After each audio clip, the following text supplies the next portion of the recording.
cabinet de pneumologie libérale, il est en train de se transformer de façon absolument considérable avec la médecine connectée. Le mieux, c'est de le voir en pratique, donc nous allons circuler dans le pneumolab. Vous nous suivez? Qu'est-ce que va être une salle d'attente connectée? Bien voilà, elle va avoir à sa disposition, ce que nous avons déjà commencé à tester, une tablette numérique qui lui permet d'entrer toutes ses données administratives et déjà ses données médicales qui, j'espère, dans un deuxième temps, vont pouvoir être joints avec le logiciel métier.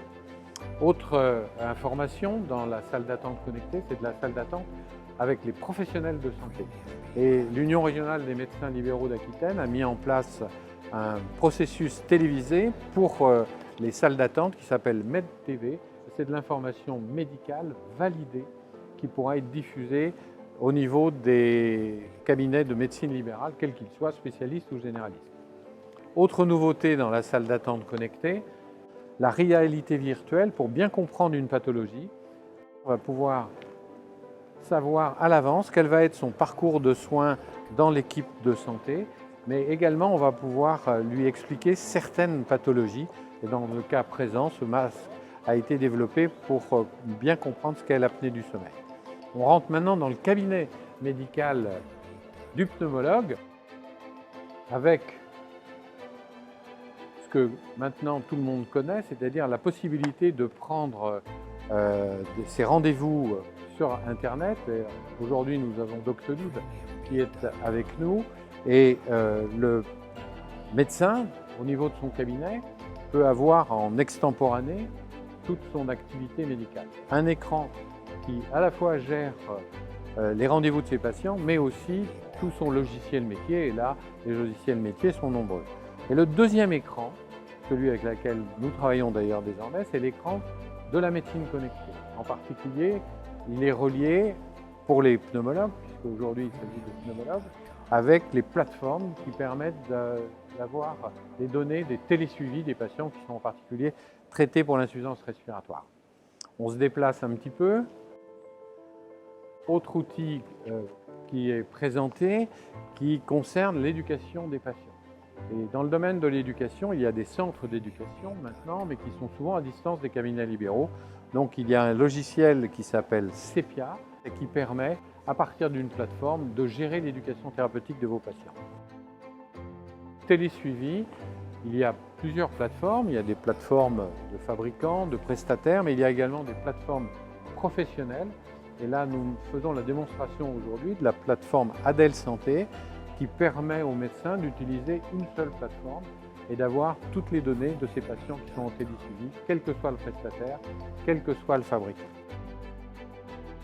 Ici, c'est la position de l'assurance maladie qui présente le dossier médical partagé qui jusqu'à présent était peu fonctionnel, mais les choses sont en train de changer et donc il va être désormais totalement intégré à l'activité des médecins connectés, en particulier des pneumologues.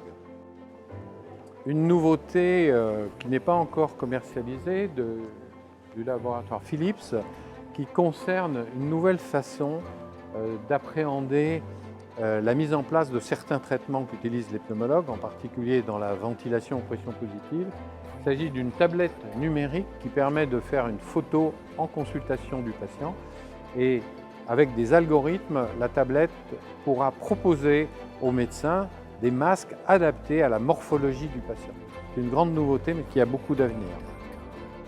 Également présent dans le Pneumolab, une start-up qui s'appelle Before-Doc et qui permet aux médecins spécialistes de rester en contact avec ses patients et surtout que le patient puisse préparer sa consultation. C'est-à-dire que le premier temps de la consultation du médecin est toujours très long, de recueillir tout un tas d'informations patients. Elles sont données directement par le patient à partir de cette plateforme. Une autre nouveauté aussi, c'est le lien des médecins et là des pneumologues avec le milieu dentaire. On sait actuellement bien suivre en télémédecine, donc en télésuivi, les patients qui ont des appareils de ventilation en pression positive. Par contre, les patients qui sont traités par les dentistes avec des orthèses, on manquait d'informations. Il y a maintenant des informations avec des puces qui peuvent être mises sur l'orthèse d'avancée mandibulaire pour traiter l'apnée du sommeil. Et comme les machines de pression positive, on pourra les suivre sur une plateforme. On rentre dans le domicile du patient. Le médecin spécialiste restera maintenant également en contact avec les patients qui seront dans leur domicile. Et la pneumologie est très en avance dans ce domaine avec l'utilisation des appareils de ventilation en pression positive, quelle que soit leur marque. Elles sont maintenant connectées. Et surtout, à partir de cette connexion, on peut mettre d'autres outils. Et en pneumologie, il y a par exemple une société qui s'appelle Biosensi qui a développé un bracelet où on a des informations concernant les patients insuffisants respiratoires et on pourra transmettre. Et le médecin, sur son bureau, aura toutes les données concernant l'oxygène, etc. de ces patients insuffisants respiratoires.